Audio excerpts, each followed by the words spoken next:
मेरे पुराने वीडियो में मैंने आपको बताया कि एक एक सेक्शन में से कैसे आपको पार्ट्स निकाल के उसके प्रोविजंस को लिखना है। तो I think there is a little understanding of the same, but फिर भी यहाँ पे मैं थोड़े थोड़े पार्ट्स में I will stop the video and I will continue writing and I will share you the PDF okay after everything is done. Okay, so will do this section is very simple. Actually ये section करने से पहले हमें 120 I think that section number 127 करना चाहिए था, क्योंकि that is related to the earlier section that we did, that was 123। But कोई बात नहीं, अभी हम लोग फ्लो में ही जाएंगे, we don't have to deviate anywhere. Okay, alright, ये क्या हो गया? Alright, so whenever I'm writing, I'm going to stop the video so that I'm going to save some time. I want to cover this video in just 30 minutes. Alright. So this is section number 124. Alright. तो यहाँ पे हमारे को कितने points दिए गए हैं? Almost we have given with 8 points and those are very brief. Okay, so I want you have to read all this section and I am sure आप लोग ने पढ़ लिया होगा, specially for the September attempt वाले बच्चों ने ये कर लिया होगा. ऑलराइट, सो हम लोग इसका एकदम क्लियर कट अंडरस्टैंडिंग एकदम शॉर्ट में लेंगे. I want you to read it as a part of your homework. Alright, so मैं इसको एकदम शॉर्ट में आपको बताने वाली हूँ इसको क्या है, फर्स्ट पॉइंट क्या बोल रहा है आपको. So I will just write the first point and I will explain you that. Okay okay, so यहाँ पे जो हमारा फर्स्ट पॉइंट था वो मैंने लिख लिया है. अभी हम लोग इसको समझेंगे कि ये हमें क्या कहना चाहता है. Section number 124 unpaid dividend account. अभी अनपेड डिविडेंड अकाउंट के बारे में आपको बताया गया है कि जब भी कोई कंपनी डिविडेंड डिक्लेयर करती है तो हमने ये पढ़ा था कि प्रीवियस सेक्शन में क्या वो अपना जो अमाउंट रहता है उसे शेड्यूल बैंक में डालती है. ओके, इन दैट केस अभी जब वो अमाउंट डिक्लेयर हो गया है बट पेड नहीं है, या किसी this amount is not paid, या कोई शेयर होल्डर ने उस अमाउंट को क्लेम नहीं किया 30 डेज के अंदर, या अमाउंट क्लेम नहीं है या पेड नहीं है, तो इन दैट केस क्या करना पड़ेगा कंपनी को? ये सारा अमाउंट जो है ये अपना अनपेड डिविडेंड अकाउंट में ट्रांसफर करना पड़ेगा, और 30 डेज के बाद 7 डेज के अंदर ये अमाउंट डालनी चाहिए अनपेड डिविडेंड अकाउंट में. तो आई होप यू अंडरस्टैंड कि जो ये डिविडेंड है जो पेड नहीं है या शेयर होल्डर्स के थ्रू क्लेम नहीं है, ये कहाँ जाने वाला है? एक अनपेड डिविडेंड अकाउंट में विद इन 30 डेज. अगर ये अमाउंट पेड नहीं है, अगर 30 डेज के अंदर ये अमाउंट पेड या क्लेम नहीं है, तो हर कंपनी क्या करेगी? ये अमाउंट को ट्रांसफर करेगी unpaid dividend account. Okay, that's a very different account from schedule bank. I hope you understand. और ये अमाउंट कितने दिन में जाएगी? 7 डेज में. आई होप यू अंडरस्टैंड. ये छोटा सा ये बड़ा सा जो पैराग्राफ था इसको हम लोग ने एकदम कट शॉर्ट करके समझ लिया है. आपको इसको याद करना है. ओके, आप इतना इसको अच्छे से याद कर लोगे तो that is enough. You have to have an understanding of the provisions. आपको सिर्फ एज इट इज लॉ की लैंग्वेज रट्टा मार के यू कांट अंडरस्टैंड एनीथिंग. मैंने कोशिश किया था when I was learning in my days, उस उतने वाले हिस्से को मैंने कोशिश किया था ना, वो सक्सेसफुल हो गई थी मैं उसमें याद करने के लिए. But at the end of the day when I started solving the questions I realize that no, this is not the proper way of actually doing it. So I learned a lot with self study. Alright, चलिए, now we are going to be doing the second point. अभी इसको हम लोग एकदम fast clear करेंगे, complete करेंगे. It's not very difficult to understand. ये पूरा चैप्टर ही बहुत सिंपल है. You will understand during your exam days कि ये चैप्टर आपको हार्डली 30 मिनट्स लेगा to understand and revise everything very fast. It took me 30 minutes क्योंकि वो टाइमर लगा के करना पड़ता था. We only get 1 day to actually do the revision. So okay, I think I got a little bit I wrote a little fast, so it got a little shabby and it's a चलो कोई बात नहीं, हमें समझना important है इसे.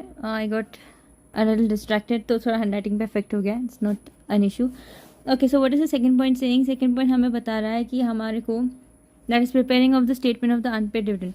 अभी यहाँ पे हमें ये बताया गया है कि आपको 90 डेज़ के अंदर जब आपने अपना अमाउंट ट्रांसफ़र किया था, फर्स्ट पॉइंट ने क्या था, आपको 30 डेज़ के अंदर मतलब 7 डेज़ के अंदर ट्रांसफ़र करना है. अभी जैसा 90 डेज़ हो जाते हैं, जो अमाउंट आपने ट्रांसफ़र किया था उस 90 डेज़, वहाँ से 90 डेज़ आपने कैलकुलेट किया, तो उसके बाद क्या करना है कंपनी को? नेक्स्ट स्टेप ये होगा कि आपके कंपनी को प्रिपेयर करना पड़ेगा एक स्टेटमेंट जो कंटेन करेगी name, address, unpaid dividend account. Unpaid dividend account किसका? उस इंसान का जिसको पे करना था या उसने क्लेम नहीं किया उस इंसान का. एंड उसको वो सारा डिटेल्स प्लेस करना पड़ेगा ऑन द वेबसाइट. अगर कोई कंपनी की वेबसाइट है तो उस पर, या तो फिर कोई भी ऐसी जगहों पर जहाँ पे सेंट्रल गवर्नमेंट ने बताया है कि यहाँ पे भी आपको ये डिटेल्स डालने हैं. ओके, सो हियर यहाँ पे इंपॉर्टेंट पॉइंट्स क्या है कि आपको 90 डेज़ की ट्रांसफ़र के अंदर या अमाउंट को कंपनी को स्टेटमेंट बनाना है. जो क्या चीज़ कंटेन करेगी? Name, address, unpaid dividend account. और फिर उसे क्या करना है इसका? वो प्लेस करेगी वेबसाइट ऑफ द कंपनी में और एनी अदर वेबसाइट जो सीजी ने बताया कि आपको यहाँ पे डालना है. तो आई होप यू अंडरस्टैंड. ये भी एकदम शॉर्ट में हो गया हमारा, सिंपल था ना. तो यहाँ पे आई थिंक आपके 2 पॉइंट्स याद हो गए होंगे। तो लॉ में हमेशा याद रखना कि एक ही चीज़ पे हम फोकस करते हैं, you have to follow the rule. अगर आपने रूल नहीं फॉलो किया तो आपको क्या उसकी पेनाल्टी या आपको पनिशमेंट क्या होगी, तो ये भी एक इंपॉर्टेंट थिंग है, आपको हमेशा अपने माइंड में रखना है लॉ क्या होता है। तो आपको फिर बाद में उसके हिसाब से provisions you can easily recollect. अभी इसके बाद ये पॉइंट आने वाला है, इसके बाद ये पॉइंट आने वाला है, बहुत सिंपल हो जाएगा पूरा। ऑलराइट, तो हम लोग थर्ड पॉइंट में जल्दी से कुछ लिख देती हूँ ताकि हम इसको समझेंगे and we can clear it of.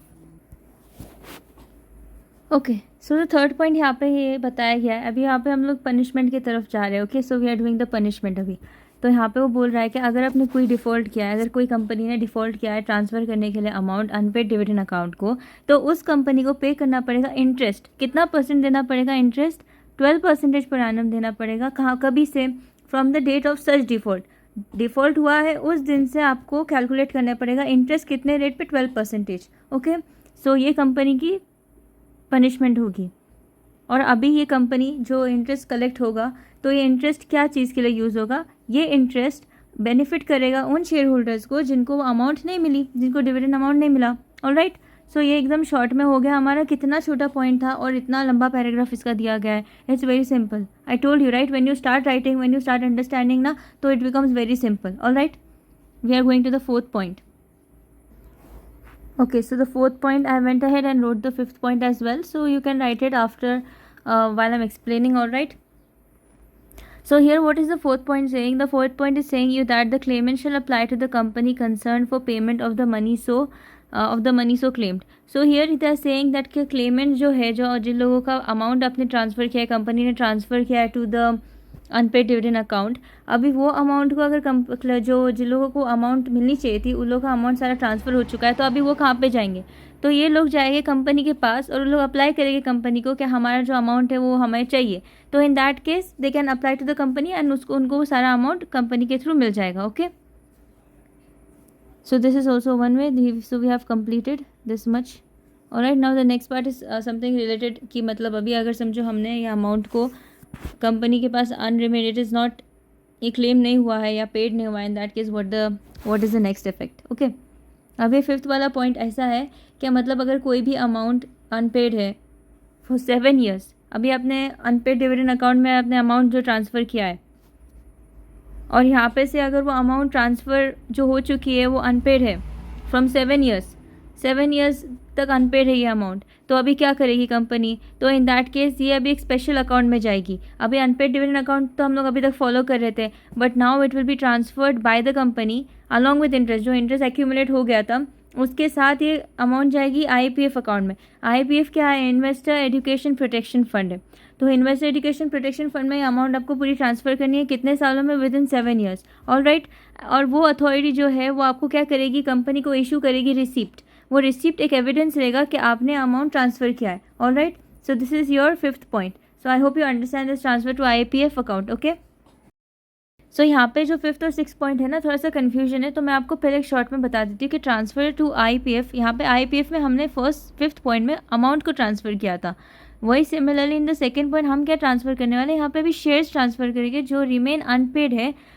जो शेयर्स जिन पे हम लोग ने डिविडेंड अनपेड है, अनक्लेम है, उनको हम लोग क्या करेंगे? ट्रांसफ़र करेंगे IPF अकाउंट में। जो लाई हो रहे 7 साल से ज़्यादा जो अमाउंट, जो शेयर्स पड़े हुए हैं ना, उन्हें हम ट्रांसफ़र करेंगे। अभी अमाउंट के साथ साथ शेयर्स भी ट्रांसफ़र हो चुके हैं IPF अकाउंट में। Okay, and this is all for the benefit of the share holders. अभी अगर समझो कोई कंपनी ने इसका प्रोविजन को अबाइड नहीं किया या उसको फॉलो नहीं किया, जो भी इसके सेइंग्स है, इन दैट केस अभी उसको क्या फेस करना पड़ेगा? It will have to face a penalty. Okay, तो यहाँ पे 2 लोगों को पेनाल्टी लगेगी। यहाँ पे तो एक बार कंपनी को लगेगी और दूसरा तो ऑफिस इन डिफ़ॉल्ट को लगेगी। ओके, तो यहाँ पे एक थ्रेशोल्ड दिया गया, मतलब मिनिमम और मैक्सिमम कितना होना चाहिए for a company. The minimum amount will be, अभी आपको याद करना पड़ेगा, इसमें कोई शॉर्टकट नहीं है। Usually you have to remember, और इसका एक ही तरीका है रिमेंबर करने का। हर सेक्शन के नीचे आपको 2 to 3 टाइम इसको लिख के देखना है। एंड मोस्ट प्रोबेबली बहुत सारा इंपॉर्टेंट जो सेक्शन के प्रोविजंस होते हैं ना, जो आपको क्लासेस में बताए जाते हैं, या अगर नहीं भी बताए गए तो आपने कोई भी पुराने पेपर्स को उठा के देखिए, कितने सारे प्रोविजंस जो रिपीट होते हैं, उसके प्रोविजंस को आपको अच्छी तरह से करके जाना है। ऑलराइट, तो यहाँ पे जो मिनिमम अमाउंट बताई गई है वो ₹1 लाख है, प्लस 500 पर डे है आफ्टर द फर्स्ट डे है। Okay, So minimum rupees 1 lakh to 500 per day after the first day. And then what is the maximum limit? Maximum है 10 लाख तक ही आपके, मतलब 10 lakh is the maximum amount that will be paid by the company if the penalty is that much. Okay. और office and default को कितना होगा? ₹25,000 plus 100 per day after the first day. Okay. And maximum कितना उनको pay करना है? Maximum will be only 2 lakhs. So this is the in depth provision of the unpaid dividend account. बहुत ही ज़्यादा सिंपल था. I know it was very simple. आपने अगर मेरे साथ पूरा वीडियो देख लिया होगा तो आपको याद भी हुआ होगा. यहाँ पे क्या था, पहले तो हमारे को यहाँ पे एक छोटा सा चार्ट है, तो हम लोग उसके थ्रू भी हम लोग इसको रिलेट कर सकते हैं.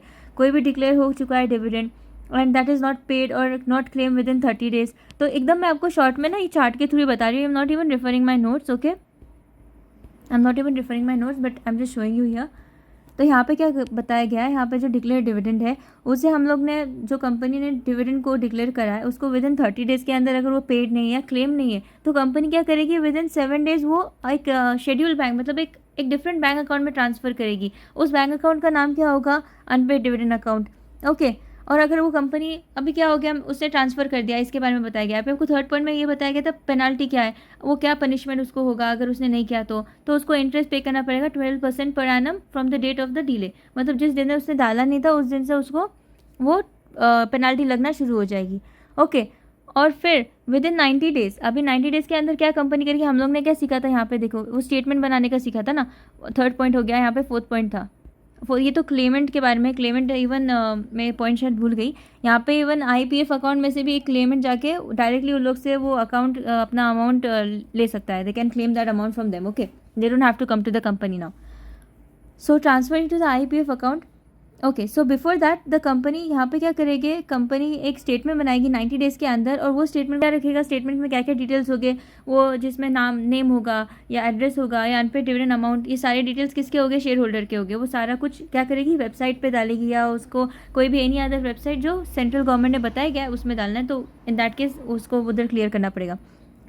ओके. अभी हमारा क्या है, IPF के अकाउंट में कब ट्रांसफर होगा, अगर 7 years तक अगर कोई भी अमाउंट आपके पास लाई हो रही है अनपेड डिविडेंड अकाउंट में, तो उसको फिर आपको ट्रांसफर करना पड़ेगा टू द IPF अकाउंट. ये सिंपल शॉर्ट प्रोविजन था. ओके. फिर बाद में 6 में क्या बोल रहा था कि जो अगर शेयर्स भी बच गए हैं, अभी शेयर्स भी अनक्लेम है 7 साल से ज़्यादा, तो इन दैट केस अब वो शेयर्स भी ट्रांसफ़र हो जाएंगे IPF अकाउंट में. और अगर आपने इसको फॉलो नहीं किया तो पेनाल्टी लग जाएगी. सिंपल. तो एकदम ये चार्ट में आपको पूरा बताया गया, एकदम simple. You can even easily recall, मतलब पूरा सा हमारा प्रोविजन हो चुका है. तो it was so simple. I hope you understood this.